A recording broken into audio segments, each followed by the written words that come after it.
nouveau petit moment de réflexion ensemble, hebdomadaire, où on veut continuer à découvrir Jésus, à l'aimer toujours plus tendrement, le connaître plus intimement pour le suivre toujours plus fidèlement. Alors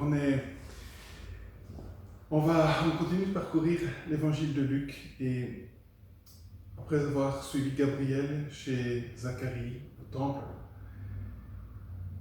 et puis chez Marie, on en arrive déjà à un point culminant, la naissance de Jésus. On va prendre juste quelques instants pour réfléchir.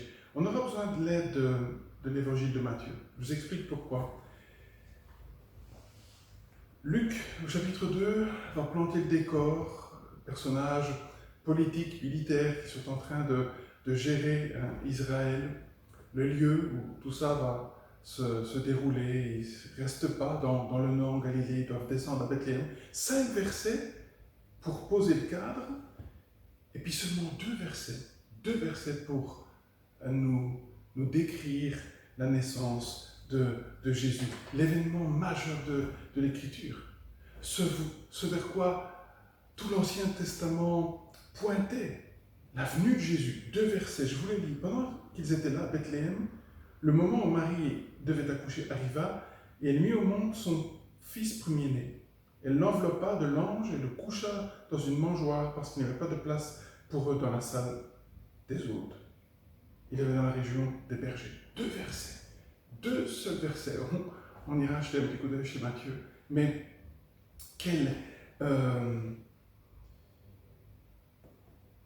discrétion. Quelle discrétion. Les apocryphes vont essayer de remplir ce vide. Mais moi je crois qu'il y a une volonté de la part de Luc, inspirée par l'Esprit. Il y a une volonté de la part de Dieu de rester tellement humble, tellement discret sur cet événement majeur. Peu importe qu'ils ne vont pas aller dans une salle qui était vestiaire, qui n'était pas adéquate pour un accouchement. Il fallait donc se retirer dans un endroit peut-être pas forcément plus adéquat, mais en tout cas c'était plus intime, unitable.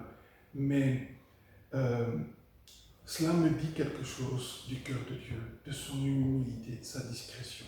Il ne descend pas comme un météorite. Il ne vient pas dans un palais à Jérusalem. Loin des regards, Jésus vient pour nous sauver, Jésus vient comme un serviteur. Je trouve ça tellement interpellant, révélateur du cœur de notre Dieu. Ce souffle doux et léger, ce cœur discret. Ça doit me dire aussi beaucoup sur notre propre vie, sur ma propre vie. Suivre Jésus, c'est rentrer dans ce même chemin d'humilité. Je crois vraiment que cette sobriété, cette discrétion doit aussi marquer nos vies, une profonde humilité.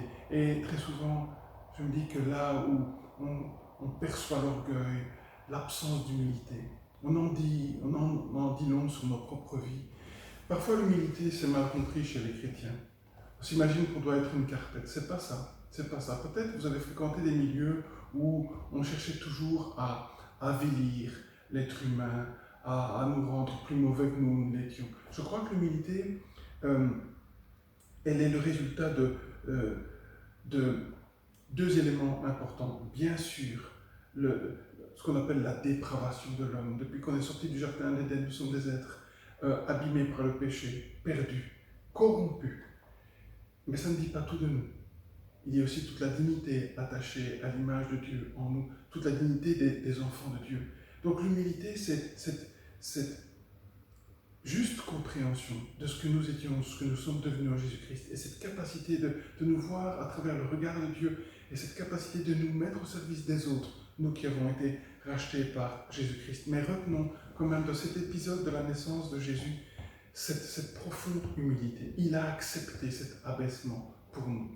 Par contre, Matthieu nous dira que dans la visite de l'ange, il donnera 2 noms à Jésus. Je voudrais juste m'arrêter encore quelques instants sur cela. Joseph et Marie auraient pu choisir eux-mêmes le nom de leur enfant. Mais l'ange dira non, vous allez l'appeler Jésus, la racine hébraïque Joshua, l'Éternel qui sauve, Dieu qui sauve. Et l'ange dira à Joseph, il viendra sauver le peuple de ses péchés. Son nom a un sens tellement profond pour nous. Nous sommes des êtres à sauver.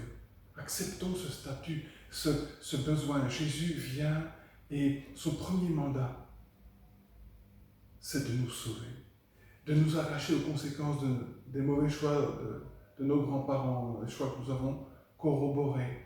Il vient pour nous sauver. Son rôle est de nous réconcilier avec Dieu. Waouh, c'est tellement bon. Même les anges vont venir participer, ils vont chanter, ils vont faire venir les bergers, parce que celui qui nous sauve, celui qui veut sauver nos proches, il est là. Jésus, l'accomplissement de l'histoire. On a besoin de revenir tous les jours sur cette réalité. Nous avons été rachetés, nous avons été sauvés une fois pour toutes. C'est fait. Lorsque nous avons mis notre foi en lui, le Sauveur est là. Il vous est né, un Sauveur. Et puis, l'ange dira aussi, il sera Emmanuel. Emmanuel. Oh, c'est l'accomplissement d'une vieille prophétie énoncée par Ésaïe au roi Achaz.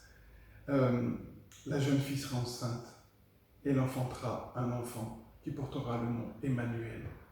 Emmanuel, Dieu avec nous. Il vient nous sauver, mais en même temps, à partir de ce moment-là, Dieu s'engage à être avec nous. Notre plus grand besoin, ce n'est pas des assurances en tout genre, mais c'est que Dieu soit là. Dieu soit là avec nous. Et en Jésus-Christ, lorsque nous mettons notre foi en lui, lorsque nous devenons enfants de Dieu, Dieu vient habiter en nous. Il est l'Emmanuel, Dieu avec nous. Dieu qui sera avec nous dans toutes nos tempêtes, dans toutes nos péripéties. Dieu s'engage dans notre parcours sur terre, abîmé par le mal, par la mort, être le Dieu qui va voyager avec nous, qui sera avec nous. Quand Paul termine la partie doctrinale de l'Épître aux Romains, il terminera par cette question: si Dieu est pour nous, si Dieu est l'Emmanuel, qui sera contre nous? Lui qui n'a pas épargné son propre Fils, comment ne va-t-il pas nous donner toutes choses avec nous? L'engagement de Dieu en donnant Jésus, c'est de nous racheter totalement, parfaitement. Il n'y a rien d'autre à ajouter. Christ en nous, c'est l'assurance de la gloire. On a tout pleinement en lui, dira Paul aux Colossiens. Et en même temps, cette assurance que aucune épreuve ne va te balayer, aucune difficulté, aucun chagrin, aucune difficulté, parce que Dieu a signé en Jésus-Christ cet engagement pour l'éternité. Il sera Emmanuel, Dieu avec nous. Alors on n'est pas à la Noël.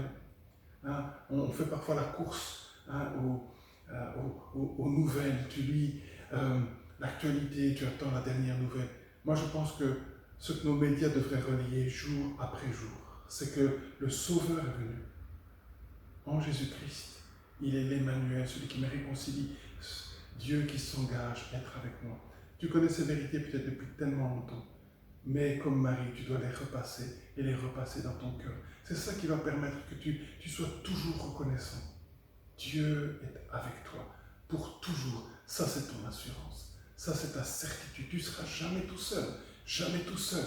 Hein? Jésus pouvait dire, je suis jamais tout seul, parce que le Père est avec moi. Et ça, c'est notre héritage aussi. Alors soyons encouragés, fortifiés, parce que malgré la discrétion de cet épisode, c'est l'événement majeur de tous les temps. Dieu qui est venu parmi nous pour nous réconcilier, pour nous sauver et pour nous accompagner. Il est avec nous. Soyez fortifiés et encouragés. À bientôt.